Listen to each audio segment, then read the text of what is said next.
Alhamdulillahi nahmaduhu wa nasta'inuhu wa nastaghfiruh wa na'udzu billahi min sururi anfusina wa min sayyiati a'malina may yahdihillahu fala mudhillalah wa may yudhlil fala hadiyalah. Asyhadu an la ilaha illallah wahdah la syarikalah wa asyhadu anna sayyidana wa nabiyyana Muhammadan abduhu wa rasuluh. Allahumma shalli wa sallim wa barik ala sayyidina wa maulana Muhammad wa ala alihi wa sahbihi ajma'in. Rabbi shrah li sadri wa yassir li amri wahlul 'uqdatam min lisani yafqahu qawli, amma ba'du. Jamaah kaum muslimin dan muslimat, ibu-ibu dan bapak-bapak, saudara dan saudari sekalian, adik-adikku pemuda, remaja dan anak-anak kita yang berbahagia, menjelang tibanya waktu sholat isya, ulun diberikan kehormatan untuk bersama-sama iktikaf di masjid ini dalam rangka untuk memantapkan ketauhidan kita, memantapkan akidah kita, memantapkan keimanan kita, dan mengupayakan keistiqomahan kita. Karena hidup kita di dunia ini dipastikan oleh Rasulullah itu tidak lama, antara 60 dan 70 tahun. Dan Allah Subhanahu wa ta'ala sangat sayang, sangat cinta kepada umat Nabi Muhammad ini, sehingga tidak dibutuhkan hidup di dunia ini berlama-lama, karena capek belawalawas hidup di dunia ini. Allah segera akan memberikan kebahagiaan antara 60 dan 70 tahun. Oleh karena itu kita harus paham dan mengerti apa tugas utama kita hidup di dunia ini. Apa tugas utama kita hidup di dunia ini? Nah, pertanyaan ini penting. Pertanyaan ini amat sangat penting, dan jawabannya kita jawab tiap hari. Jawabannya kita jawab tiap hari di dalam surah Al-Fatihah yang berbunyi Iyyaka na'budu wa iyyaka nasta'in. Kepada Engkau ya Allah saya menyembah, dan kepada Engkau ya Allah saya meminta pertolongan. Jadi ini adalah jawaban atas pertanyaan kita yang penting itu, untuk apa tugas utama saya hidup di dunia ini, yaitu menyembah Allah, beribadah kepada Allah, dan memohon meminta hanya kepada Allah. Nah, ini supaya bisa fokus, supaya bisa tertuju dengan pasti, sehingga langkah kita itu mantap. Nah, ulun ingin menyampaikan satu surah, tapi tidak penuh surahnya itu. Beberapa bagian dari surah itu Allah Subhanahu wa ta'ala bersumpah, dan tidak ditemukan dalam surah yang lain. Allah bersumpah sampai 7 kali. Wasyamsi wadduhaha wal qamari idza talaha wan nahari idza jallaha wal laili idza yaghshaha was samai wa ma banaha wal ardi wa ma tahaha wa nafs. Jadi yang namanya sumpah ini, kalau kita di pengadilan, saksi bersumpah supaya hakim itu mau mendengarkan apa yang disampaikan oleh saksi yang bersumpah itu. Karena yang akan disampaikannya ini penting. Allah Subhanahu wa ta'ala bersumpah sampai 7 kali. Allah sebutkan sumpah ini, artinya ada informasi berharga, ada berita penting. Di ayat yang berikutnya itu Allah bersumpah demi matahari dan sinarnya di pagi hari. Allah bersumpah demi bulan apabila mengiringi. Allah bersumpah demi malam apabila menutupi. Allah bersumpah demi siang apabila menampakkan diri. Allah Subhanahu wa ta'ala bersumpah demi langit dan segala binaannya. Allah bersumpah demi bumi dan segala yang ada di permukaannya. Allah bersumpah demi jiwa dan penyempurnaannya. Fa'alhamaha fujuraha wa taqwaha. Allah kasih jalan, dua jalannya untuk jiwa kita itu. Kalau matahari dan bulan sudah ada jalannya yang Allah tentukan. Matahari tidak menyalahi jalannya, bulan tidak menyalahi jalannya. Langit, bumi, siang, malam tidak menyalahi jalannya. Wa nafsi wa ma sawwaha. Allah bersumpah demi jiwa dan penyempurnaannya. Jadi ada 6 benda-benda yang besar, makhluk Allah yang besar. Sebelum Allah menyebutkan jiwa kita, ruh kita, hati kita, Allah sebut matahari. Bumi kita ini enggak ada apa-apanya dibanding dengan matahari. Ujar orang Banjar tuh halus benar bumi kita ini. Tapi kita jangan merasa keganalan kan di masjid ini aja nah, kalau jamaahnya kada banyak merasa ganal masjid nih. Tapi bilanya itu dibanding dengan matahari, berapa banyak tuh matahari yang Allah ciptakan. Jadi luar biasa, Allah tunjukkan kekuasaan Allah itu. Matahari, bulan, siang, malam, kemudian langit, bumi. Lalu Allah sebutkan yang menyangkut kita, wa nafsi wa ma sawwaha fa'alhamaha fujuraha wa taqwaha. Jiwa kita itu Allah kasih jalan, dua jalannya. Silakan pilih, mau jalan fujur, jalan yang akan membawa kita kepada kehinaan, kesesatan, malapetaka dan penderitaan. Kemudian jalan yang akan membawa kita kepada kebahagiaan, kemuliaan dan keselamatan. Jadi ini pilihan yang Allah tawarkan kepada kita masing-masing. Kita tinggal menentukan pilihan. Fa'alhamaha fujuraha wa taqwaha. Qad aflaha man zakkaha wa qad khaba man dassaha. Nah, ini ayat-ayat yang Allah sebutkan setelah Allah bersumpah dengan 7 sumpah tadi. Qad aflaha man zakkaha wa qad khaba man dassaha. Berbahagia, sukses, menang orang yang mensucikan jiwanya. Celaka, hina, hancur orang yang mengotori jiwanya. Jadi kita tinggal pilih, mau kita sucikan jiwa kita ini atau mau kita kotorkan jiwa kita ini.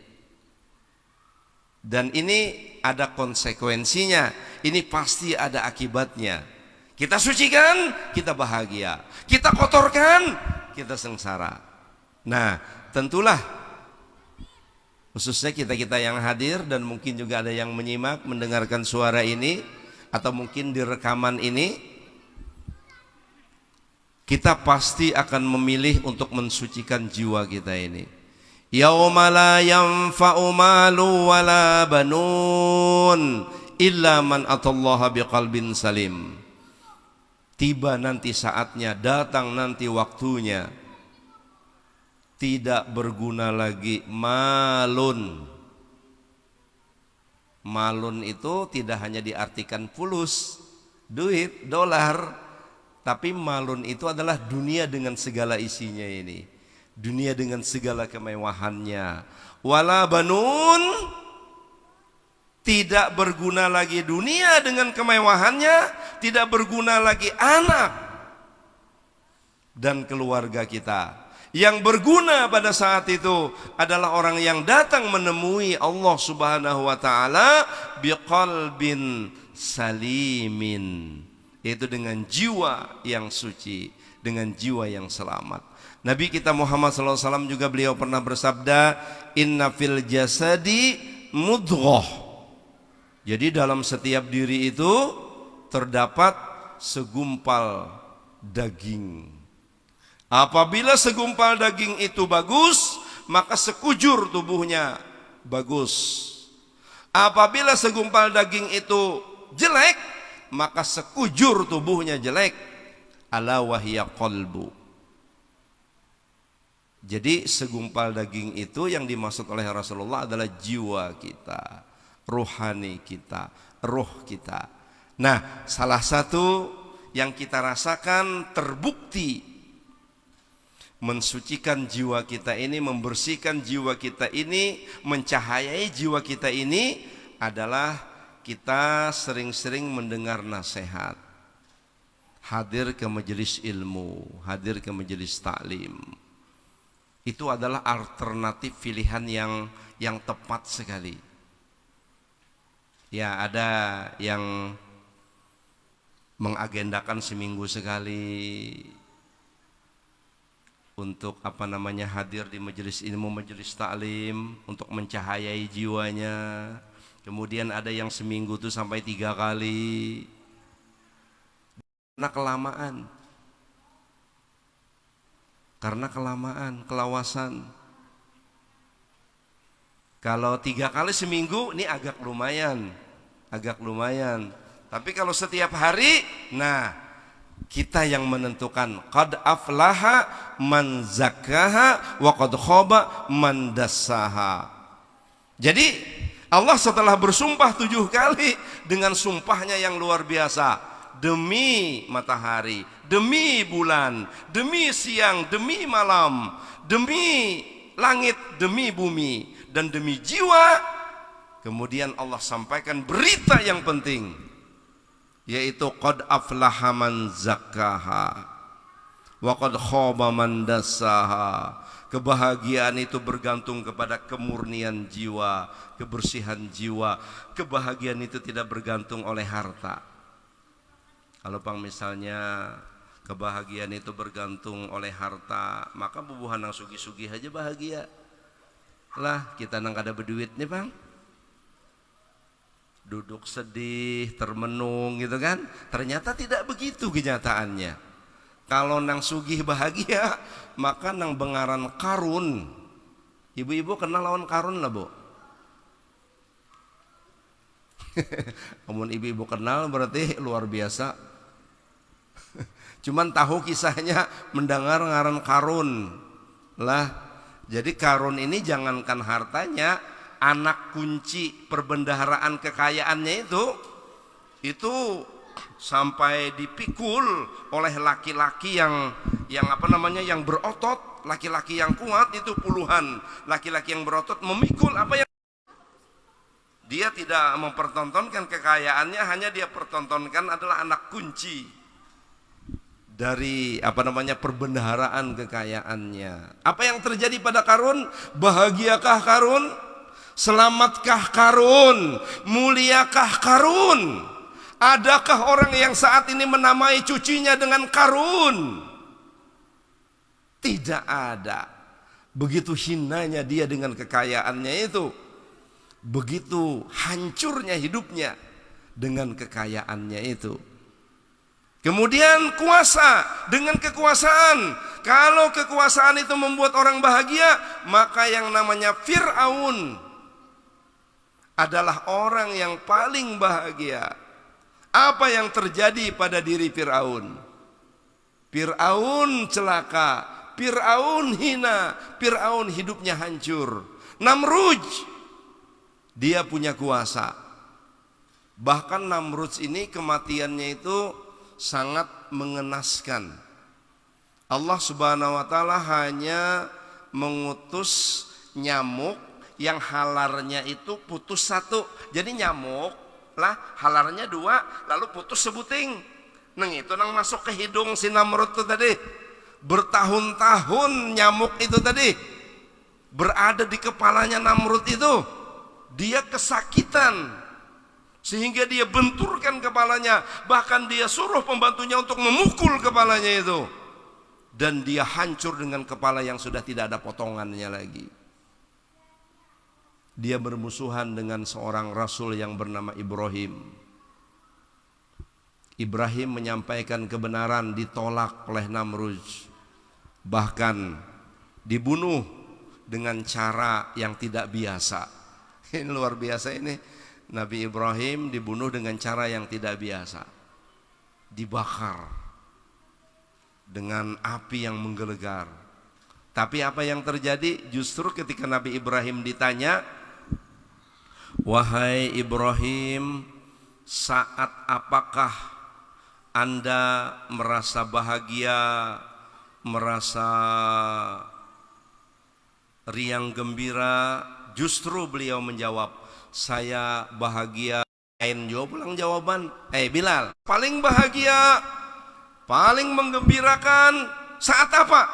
Jawabannya juga saat dia dijemur di tengah terik matahari dan diletakkan beban batu yang berat seperti gajah di tubuhnya itu. Nah, ini kan situasi-situasi yang yang di luar logika. Tapi itulah, kalau sudah yang bicara adalah logika iman. Makanya orang yang beriman itu dia fokus untuk mensucikan jiwanya.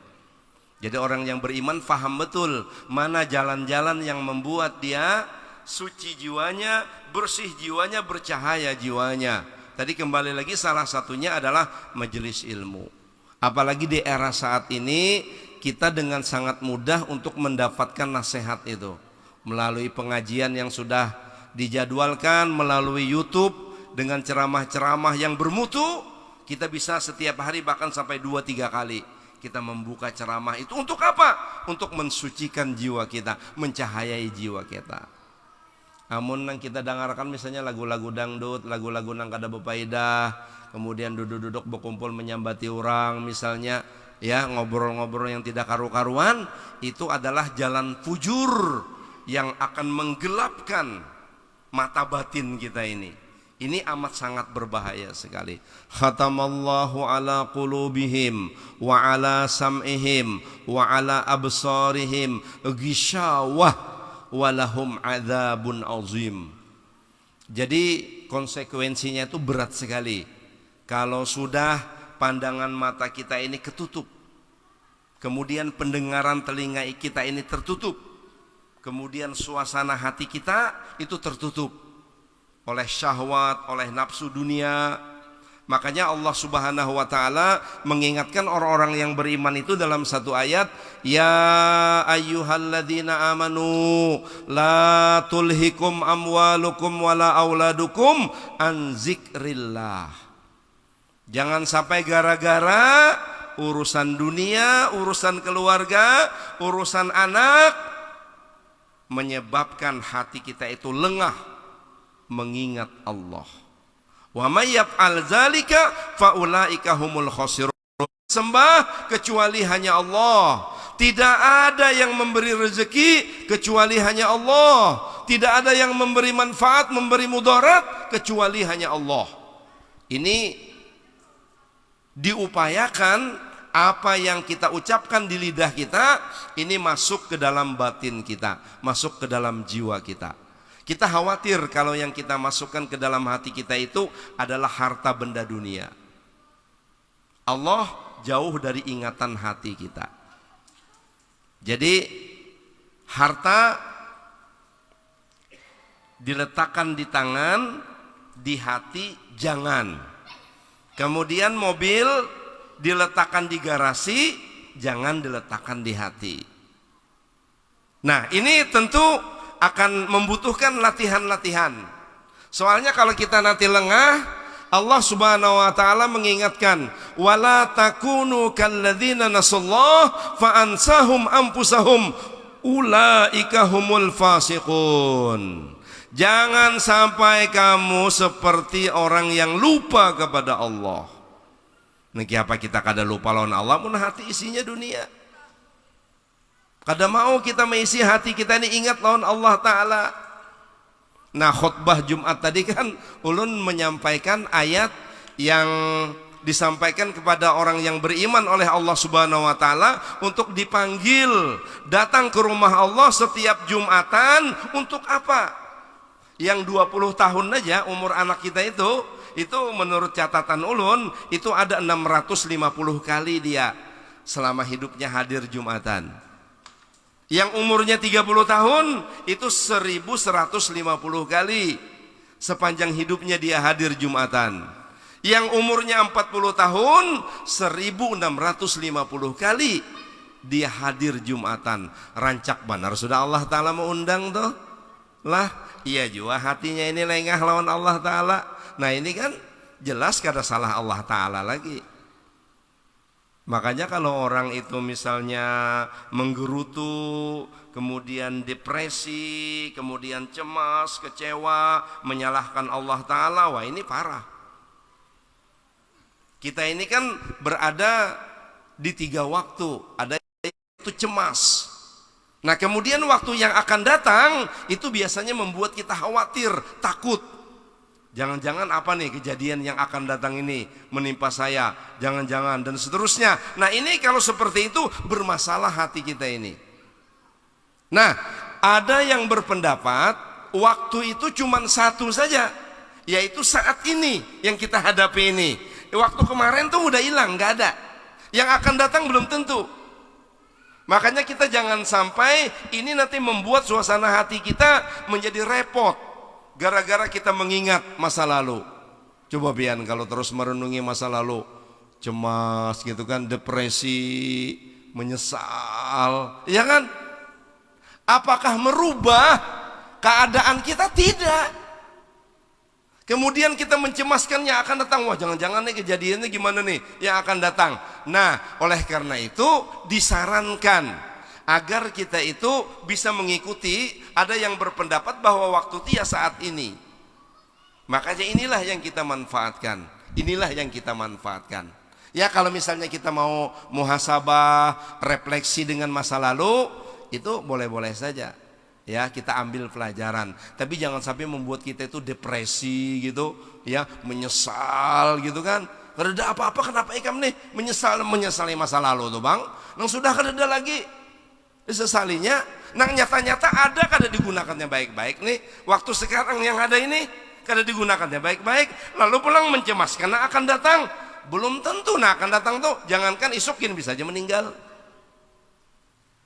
Nah ini pemahaman semacam ini perlu kita pahamin dalam rangka untuk kita memanfaatkan waktu ini. Nah, pemanfaatan waktu ini qad aflaha man zakkaha, untuk mensucikan jiwa kita. Jadi banyak sekali jalan yang bisa kita pilih. Ini majelis taklim sudah pasti. Coba biar karena kalaunya di rumah sorangan bisa aja buka ceramah, suka dinasehati, itu akan menghidupkan jiwa kita ini. Kemudian suka baca Quran, tadabbur Al-Quran. Oh itu luar biasa, cepat sekali kalau kita itu baca Quran. Karena Allah menantang itu orang-orang yang kada percaya lawan Quran itu, wa in kuntum fi raibim mimma nazzalna ala abdina fa'tu bi suratim mim mislih wad'u syuhada'akum min dunillah in kuntum shodiqin. Lah kalau ulun membuka di YouTube itu ayat ini ternyata yang membuat Ustadz Felix Xiao. Pian tahu lah Ustadz Felix Xiao ini terkenal sekali. Ini adalah orang yang terakhir mempelajari Islam. Dia mempelajari suratim mim mislih. Ujar Allah Ta'ala, kalau kamu masih ragu dengan Al-Quran yang aku turunkan kepada hambaku yang bernama Muhammad ini, fa'tu bisuratim mim mislih. Allah tantang, coba kamu buat satu surah yang sama dengan Al-Quran ini. Kadusagen mencari surah yang terpanjang. Al-Baqarah kan kepanjangan tuh 286 ya. Ambil yang surah Al-Ikhlas saja. Dan kadang-kadang sanggup sampai hari ini nang kawamu ulah nang kayak itu tuh lah. Ujar Allah Ta'ala, kumpulkan orang berataan lah, ajak kawan-kawan ikam nang pintar-pintar selain Allah, tapi Allah jangan dibawai nang lain aja ulah seperti Al-Quran. Nah in kuntum shodiqin, jika kamu benar. Tapi kata kawan sampai hari ini lah, fa illam taf'alu walan taf'alu fattaqun nar allati waquduhan nas wal hijarah uiddat lil kafirin. Ujar Allah Ta'ala, ikam pasti kada kawa, ikam pasti kada sanggup. Oleh karena itu takutlah lawan neraka. Ujar Allah Ta'ala, nang aku sediakan untuk orang-orang yang ingkar. Nah sampai sudah isalah, mungkin ini saja. Apa itu? Oh tahrim gak itu? Kira ya tadi. Ya, ibu-ibu yang sangat ulun muliakan, alhamdulillah juga ibu-ibu hadir dalam suasana seperti ini.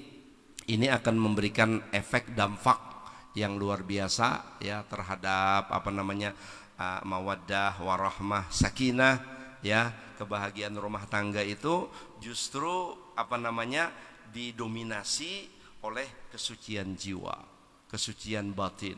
Jadi bukan didominasi oleh kekayaan harta, kemudian kekuasaan dan lain sebagainya. Jadi justru adalah kesucian jiwa. Oleh karena itu mensucikan batin kita, mensucikan jiwa kita ini prioritas.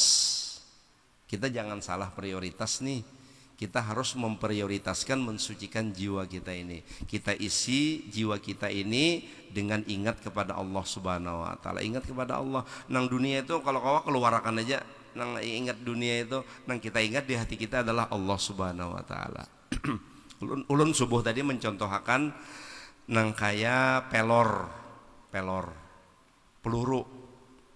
peluru itu kalau berada di luar senjata, di luar pistol itu tenaganya nggak ada, biar pian hamputakan kena kayak batu tong nyar lah. Tapi begitu pelor itu pian masukkan di senjata, masukkan di di pistolnya itu, maka yang akan keluar dari pistol itu adalah tenaga yang luar biasa. Nah kayak itu juga nih hati kita ini, kalau kita isi Allah, ingat Allah, maka energi kita itu luar biasa untuk melakukan amal-amal kebajikan.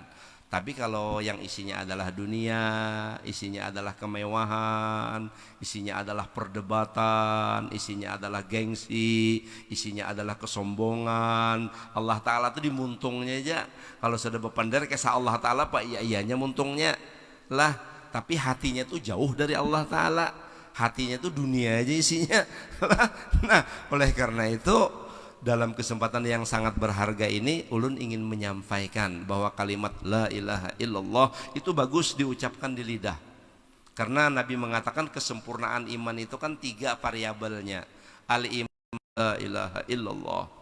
Jangan berdiam. Kalau berdiam pian mengantuk, coba pian berdiam. Kira cepat mana mengantuknya nih. Tapi kalau la ilaha illallah bergerak-gerak pulang. Ada nama aku ini kenapa jar orang berzikir tuh jadi bergerak-gerak jar? Nah, supaya seluruh tubuhnya itu berzikir. La ilaha illallah, la ilaha illallah. Supaya seluruh tubuhnya itu berzikir, uratnya, tulangnya, darahnya, dagingnya, bulu-bulunya, ya, dan semuanya itu berzikir. La ilaha illallah, la ilaha illallah, la ilaha illallah. Itu kan minimal 300 kali sehari. Secara verbal kita ucapkan lah, namun kurang dari 300 tuh masih kurang tuh. Jadi tidak begitu dahsyat latihannya di mulut kita ini. Kita khawatir nanti kalau kalimat la ilaha illallah itu tidak banyak di mulut kita, nanti justru kalimat-kalimat yang lain yang lebih banyak. Dalam ayat Al-Quran Allah berfirman begini, ya ayyuhalladzina amanu taqullah wa qulu qawlan sadida. Bertakwalah kepada Allah wahai orang-orang yang beriman, dan katakanlah kata-kata yang baik. Nah ulama tafsir mengatakan qaulan sadida itu la ilaha illallah. Itu adalah qaulan sadida, kalimat yang baik. Apa yang terjadi? Yuslih lakum a'malakum. Allah akan perbaiki orang yang banyak mengucapkan kalimat la ilaha illallah itu. Allah nanti akan memperbaikinya. La ilaha illallah, la yuslih lakum a'malakum wa yaghfir lakum dzunubakum. Tambah pulang bonusnya, Allah ampuni dosa-dosanya. Yang indah kan dalam hidup ini sebenarnya ampunan Allah. Kita kan tadi sembahyang maghrib, kalau lah sembahyang maghrib itu kalau dilihat fisiknya pindah iya aja bang. Kita mengira kan khusyuk aja sembahyang nih, padahal belum tentu tuh. Lah mana-manakah hatinya tuh? Lah makanya Mbah Tuntung assalamualaikum itu yang dibaca pertama kali adalah istighfar. Astaghfirullahalazim alladzi la ilaha illa huwal hayyul qayyum wa atubu ilaih. Artinya kan kada langsung kita ya Allah terima nah sembahyang ulun tadi kada. Lah malah disuruh oleh Nabi meminta ampun. Lah karena Allah Ta'ala sangat teliti mengetahui apa yang dikerjakan oleh hambanya. Bukan hanya luarnya Allah ketahui, bisikan hatinya itu secara cermat diketahui oleh Allah Subhanahu wa taala. Wallahu khabirum bima ta'malun. Allah taala amat sangat cermat mengetahui apa yang kalian lakukan baik secara fisik maupun non fisik. Jadi ini apa namanya, yang namanya zikrullah itu tadi, kita selalu ingat kepada Allah, kemudian kita itu terus menerus menghidupkan suasana ingat kepada Allah Subhanahu wa taala ini, sehingga kita berpikir apa yang kita pikirkan diketahui oleh Allah, apa yang kita perbuat diketahui oleh Allah Subhanahu wa taala. Kira-kira ya telah cukup sudah waktunya. Terima kasih atas kehormatan yang diberikan kepada ulun, dan juga terima kasih kepada jamaah yang hadir dalam kesempatan yang sangat berharga ini.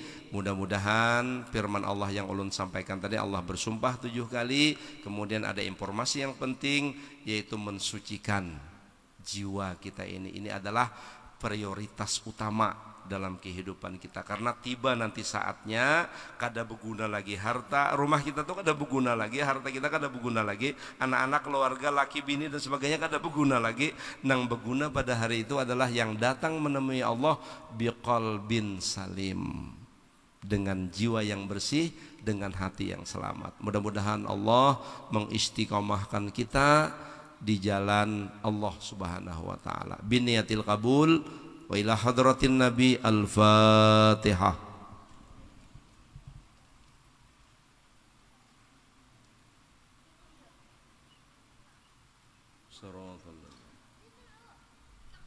Amin ya Allah. Bismillahirrahmanirrahim. Alhamdulillahirabbil alamin. Allahumma shalli ala sayyidina Muhammad wa ala ali sayyidina Muhammad. Allahumma faqihna fid din, Allahumma faqihna fid din, Allahumma faqihna fid din. Allahumma nawwir qulubana, Allahumma nawwir qulubana, Allahumma nawwir qulubana. Rabbana atina fid dunya hasanah wa fil akhirati hasanah wa qina adzabannar. Wassallallahu ala sayyidina Muhammad wa ala alihi washabbihi wasallam. Walhamdulillahirabbil alamin. Subhanakallahumma wa bihamdika asyhadu an la ilaha illa anta astaghfiruka wa atubu ilaik. Wal afu minkum. Wassalamualaikum warahmatullahi wabarakatuh.